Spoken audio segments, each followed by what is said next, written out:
जिसे ये शरीर है, तो ये पंचभूत से हुआ। पंचभूत किससे हुए? पंच महाभूत से। पंच महाभूत किससे हुए? पंच तन्मात्रा से। पंच तन्मात्रा किससे हुए? महातत्व से। महातत्व किससे हुआ? हिरण्यगर्भ से। और हिरण्यगर्भ किससे है? वो ब्रह्म में प्रतीत हो रहा है। ये complete process. You are a biotechnologist, right? So how does the biotechnology work? Just like I explained. Right? So this is called Vedantic technology. It's not bio, it's Vedantic technology. 5 elements. 5 elements are coming out of the 5 greater elements.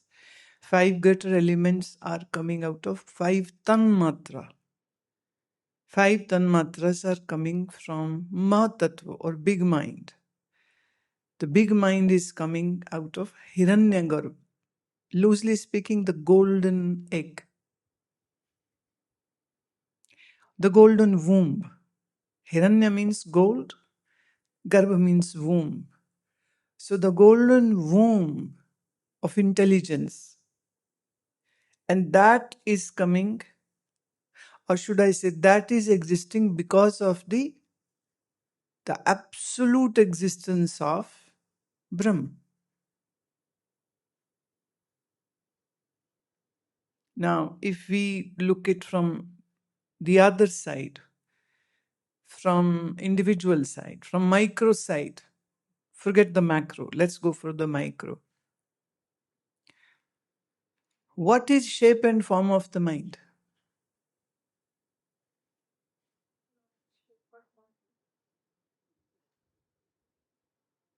What is shape and form of the intellect? The memories are held in the mind at the deeper level of subconscious. The subconscious is further connected with the supra macro consciousness. The supra macro consciousness is supported by the absolute existence. So before we go into understanding the universe outside, we need to first understand what is here in this micro format.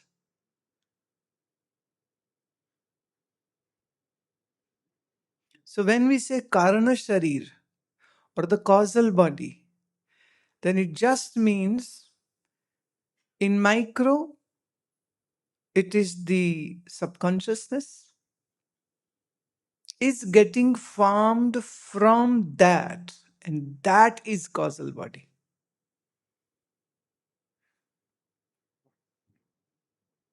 There are many people who these days are talking about everything is in the consciousness, everything is because of consciousness, everything is from the consciousness. But I am not saying it is from the consciousness. The consciousness is just one streak. See, Vedanta says mind, intellect, subconscious, and ego. 4 functions or 4 modalities. 4 functions are happening in one, which is called Antakaran. Anta means inner, Karan means a medium to connect with the external and the internal world. Now this chitta, subconscious, this mind, this intellect, this ego, these 4 functions are happening because of the micro causal body. And in macro, that will be called, loosely speaking, big mind. The white community is very happy by using this word. Why? The big mind. The astrophysicists are more happy by calling it the quantum subconsciousness. which has its subtributaries getting its expression in the form of the individuals. Let's say your mind is different from hers, her mind is different from his mind is different from. So if there are, say, 1,050,000,000 people in India alone, that means that many numbers of minds are there.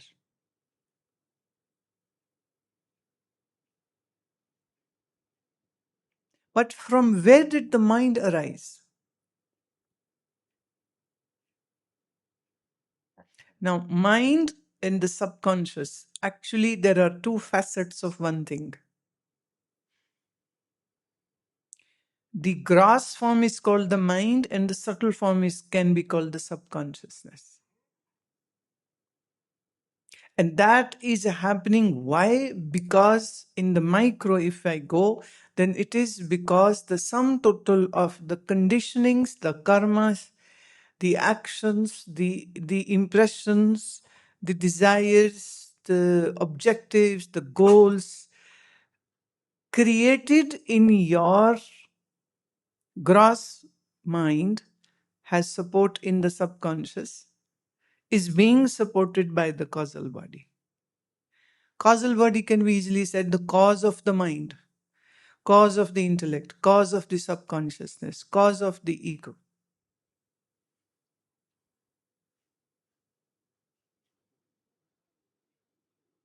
So this is one of the sheaths of self. So sheath of the causal body, sheath of the subtle body, sheath of the gross body. Sthula sharir, sukshma sharir, karana sharir. So a lot is to be explored and known and researched about what this mind is. Then comes the question what this subconsciousness is. Then the question will arise from where is it coming out? So there are no simple answers which I can give you. So you have to dig deeper into this. As such, what is mind? It's sum total of your thoughts, dreams, emotions, conditionings, prejudices, greeds, perceptions. Now, nothing is gross, but your whole gross world is formed because of this. If somebody is a communist, if somebody is a socialist, if somebody is a democrat, if somebody is a conservative, if somebody is an atheist, if somebody is a theist, if somebody is an antagonist, it is just the definitions of what kind of mind that person is holding. And should I say, what kind of nurturing this person received in one's childhood. Now, the Abrahamic religion are talking about this just one birth, nothing before it and nothing after it. But the Buddhism, the Hinduism, the Sikhism, the Jainism, these major religions are saying, no, this is not your first birth. There had been many, many thousands and thousands before this. So you have the sum total collection of all those experiences embedded in, let's say, one neuron of your brain or one wave of your subconsciousness. Physically speaking, the hardware of the human body is so wonderful system that each neuron in your brain can hold information worth a whole library, maybe. If you begin to pen it down, all what you have seen, all what you have heard, all what you have smelled, all what you have tasted, all what you have touched, all what you have imagined, all what you have experienced in past or present or you would do in the future. What would be the number of the total these things what I'm talking about? It will be like a matrix.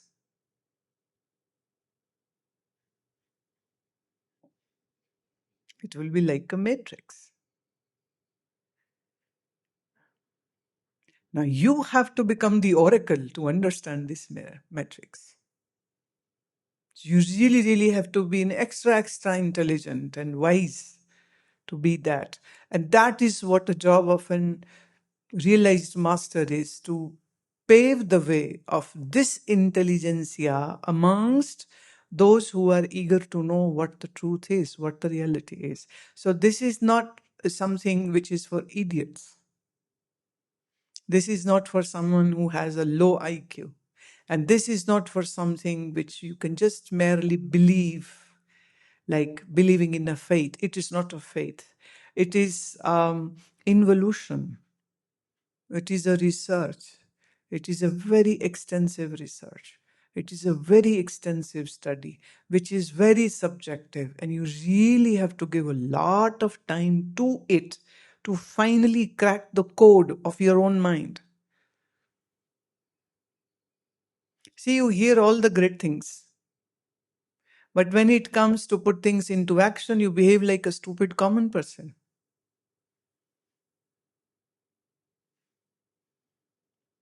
How come that's happening? What are the reasons? Needs to be evaluated. But you people are so busy in understanding and researching about materials and minerals and politics and economics and whatnot. But you are least concerned about what's happening in your own mind. So you never mind the mind. And hence your mind becomes your greatest enemy. It's like, if I put it in animated way, then the image of your own mind becomes the architect of the life which you will live. And this is an illusionary architect, got created from the mind. And then one part of the mind is going to suffer for all that nonsense which this mind is going to do. So in a way, I believe not bipolar, tri, quadruple, or maybe million times your mind is able to divide itself and create such a confusion and such a mess of your lives. So when will you mind the mind? So when we say the causal body is from where the mind got created. Created is not an apt word. Created is not a correct word. Or should I say, it's like the world which you see in the dreams is so real, but until that dream is happening. That's reality for you. But once you wake up, where does this whole world go?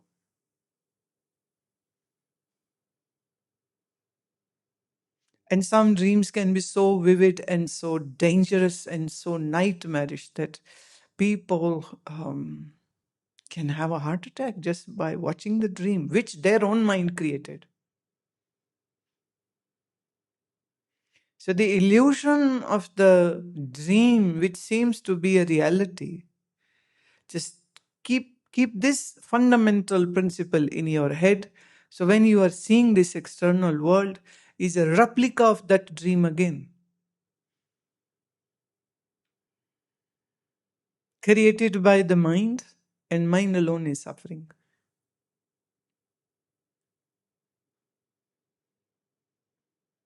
So Adi Shankaracharya in Atma Bodh is talking about the causal body, and there is just maybe one shloka alone, just one shloka about it, because this is going to get so subtle and so difficult to absorb. Hence, the need of working first onto the layer of the mind is the question.